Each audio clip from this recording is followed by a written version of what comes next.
Army chief की तैनाती का, जिसके लिए समरी वज़ीर आज़म ऑफिस को मौसूल हो गई है। वज़ीर दिफा ख्वाजा आसिफ ने समरी वज़ीर आज़म ऑफिस को मिलने की तस्दीक ट्विटर पर की है।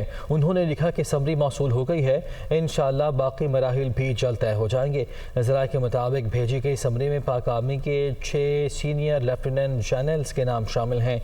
जिन लेफ्टिनेंट जनरल्स के नाम शामिल किए गए हैं उनमें lieutenant general Asim Munir, lieutenant general Sahir Shamshad, lieutenant general Azhar Abbas और लेफ्टिनेंट जनरल नुमान महमूद का नाम भी समरी में शामिल किया गया है। समरी में लेफ्टिनेंट जनरल फैज़ हमीद और लेफ्टिनेंट जनरल मोहम्मद आमिर का नाम भी शामिल है। DGI-SPR ने भी तस्दीक की है कि समरी भेज दी गई है। समरी में 6 सीनियर लेफ्टिनेंट जनरल्स के नाम शामिल हैं। ज़राए ने बताया है कि भेजे गए इन 6 नामों में से chairman joint chiefs of staff committee और आर्मी चीफ की तैनाती की जाएगी। तैनाती का अमल आज या कल तक मुकम्मल किए जाने का भी इम्कान है। वज़ीर आज़म से वज़ीर दिफा और वज़ीर ख़जाना ने मुलाकात की है, जिसमें अहम तैनाती पर तबादला ख्याल किया गया। वज़ीर आज़म ने काबीना का अहम इजलास कल तलब कर लिया, जबकि हुकूमती इत्तेहादी जमातों का इजलास भी आज होने जा रहा है। वज़ीर आज़म शहबाज शरीफ से वज़ीर दिफा ख्वाजा आसिफ और इसहाक डार ने मुलाकात की है। वज़ीर आज़म हाउस में होने वाली मुलाकात में मुआवन ख़ुसूसी मलिक अहमद ख़ान और अहम सिक्योरिटी इदारे के सरबराह भी मौजूद थे। मुलाकात में फ़ौज में अहम तैनातियों से मुतालिक मुशावरत हुई। वज़ीर आज़म शहबाज शरीफ ने वफाकी काबीना का ख़ुसूसी इजलास भी कल बुलाया है, जिसमें अहम तैनातियों पर गौर किया जाएगा। वज़ीर आज़म ने इत्तेहादी जमातों के पार्लिमानी पार्टी सरबराहान का आज इजलास तलब कर लिया। ज़राए के मुताबिक हुकूमती इत्तेहादी रहनुमाओं के एजाज़ में वज़ीर आज़म हाउस में इशाया भी दिया जाएगा। वज़ीर आज़म पार्लिमानी रहनुमाओं को अहम तैनातियों से मुतालिक फ़ैसलों पर एतमाद में लेंगे। चेयरमैन तहरीक-ए इंसाफ इमरान खान ने कहा है कि पाकिस्तान में हर जगह माफियाज बैठे हैं। इलेक्शन के बगैर सियासी इस्तेहकाम मुमकिन नहीं। सिर्फ ताकतवर हुकूमत ही अपनी पॉलिसीज़ पर अमल दरामद करा सकती है। इंसाफ के निज़ाम पर लोगों को एतमाद होगा तो मुल्क में सरमायाकारी की कोई कमी नहीं होगी। वो वीडियो लिंक के जरिए सेमिनार से खिताब कर रहे थे। सबसे बड़ी चीज़ ये है कि जब रूल ऑफ लॉ हो तो हमें इन्वेस्टमेंट आएगी बाहर से। मेरी कंटेंशन ये है कि 10 बिलियन बैरून पाकिस्तानी है। अगर हम इनमें से 20 लाख को भी 15 लाख को भी अगर हम उनको इन्वेस्टमेंट के लिए ले आए पाकिस्तान में, तो वो हमें, मेरे ख्याल में वो इतना ज़्यादा पैसा ला सकते हैं कि हमें ज़रूरत नहीं है किसी से पैसे लेने के लिए। तो एक हमें स्टेबिलिटी चाहिए, एक गवर्नमेंट आए जो कि 5 साल के लिए आए और स्टेबल गवर्नमेंट हो। उसके बाद वो इन्फोर्स करे रूल ऑफ लॉ, जिसके अंदर बिजनेस की प्रोटेक्शन के लिए कॉन्ट्रैक्ट इन्फोर्समेंट। इसके लिए अगर आप स्पेशल कोर्ट्स भी बनाने पड़े, हमने उनसे बात कर ली थी कि अप्रैल के अंदर हमने रूस से तेल खरीदना शुरू कर दिया था डिस्काउंटेड रेट पे, जो हिंदुस्तान कर रहा था। और ये इतने खौफजदा होते हैं अमेरिकन से, ये रियलाइज नहीं करते कि इंडिया हमारे सामने, इंडिया ने स्टैंड लिया, उन्होंने पूरी जोर लगाया कि इंडिया रूस का तेल ना ले। आपके सामने है वो जो इंडियन फॉरेन मिनिस्टर ने कितनी अपने मुल्क के लिए वो खड़ा हुआ उनको। और मैं बिलीव करता हूं कि हम कन्विंस कर सकते थे अमेरिकन को, हम कन्विंस कर सकते थे कि हमें सस्ता तेल आने दो। अमीर और गरीब मुल्कों में फर्क ही एक है।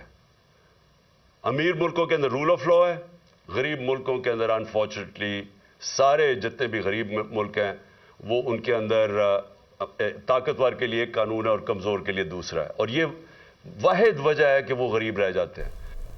मैनचेस्टर यूनाइटेड के मालिकान ने कहा है कि स्टार खिलाड़ी क्रिस्टियानो रोनाल्डो के प्रीमियर लीग छोड़ने की खबर के बाद उन्होंने इस क्लब को फ़रोख्त करने का फैसला कर लिया है।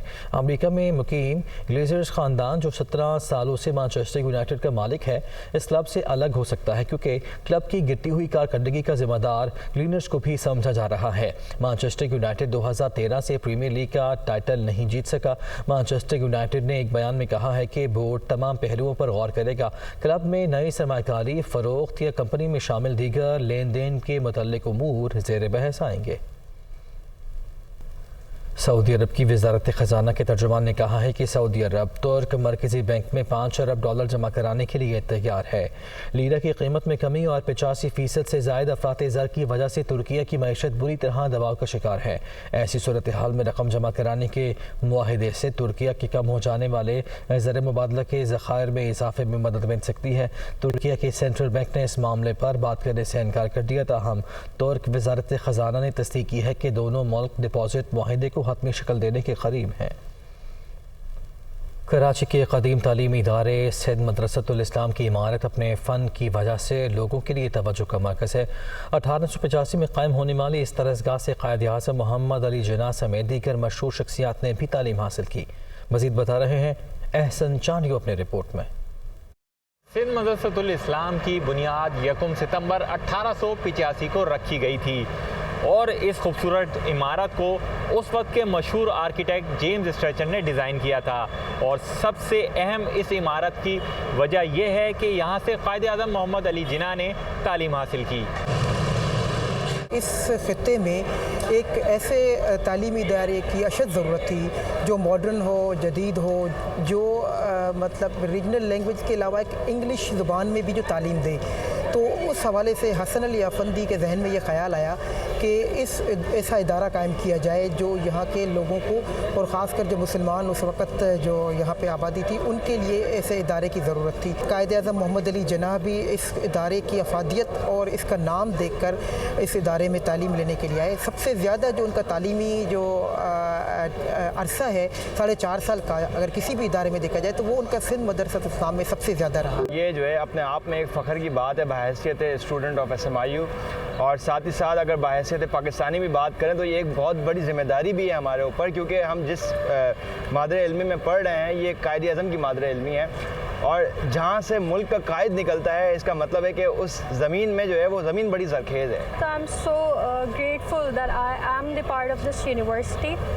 اور اس سے زیادہ باعث فخر بات کیا ہوگی کہ قائد اعظم محمد علی جناح یہاں سے پڑھ کے نکلیں، اور جب ایسے لیڈر جہاں سے نکلتے ہیں پھر آپ اسٹوڈنٹ سے بھی یہ ایکسپیکٹ کر سکتے ہیں کہ وہ اتنی ہی جو ہے وہ اس لیول پہ آئیں گے، کیونکہ انسٹیٹیوٹ کی وجہ سے بھی۔